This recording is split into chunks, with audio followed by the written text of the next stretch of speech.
আজ আমি গরমে দিনের একটা মেকআপ করার আগে কি প্রিপারেশন করা জরুরি সেটা আমি আজকে তোমাদের সামনে ধরে তুলব।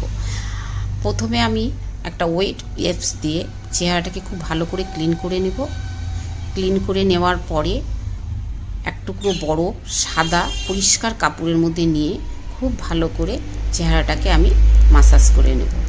এই মাসাজ খুব জরুরি, গরমের দিনে কম বেশি সবারই ঘাম হয়, আর এই ঘামটা যাতে খুব বেশি অতিরিক্ত মাত্রায় না আসে তার জন্য এটা করা। তারপরে আমি একটা ফেস সিরাম ডিডালবার একটা স্প্রে করে নিলাম। এই স্প্রে খুব হাইড্রেট করে। এরপরে আমি একটা সুরস্কির ময়শ্চারাইজার খুব ভালো করে আমি চেহারাতে অ্যাপ্লাই করে নেব। এটাও আমাকে অনেকক্ষণ ধরেই বেশ সুন্দর অ্যাপ্লাই করতে হবে, যাতে যত ময়শ্চারাইজারটা অ্যাবজর্ব হবে তত চেহারার মধ্যে আমাদের খুব ভালো একটা এফেক্ট আসবে। এরপরে আমি একটা ডক্টর শেডসের ভিটামিন সি সানস্ক্রিন ইউজ করে নেব। খুব ভালো করে আমি অ্যাপ্লাই করে নিলাম। আর আমাদের ডে মেকআপের জন্য একটা সানস্ক্রিন খুব জরুরি।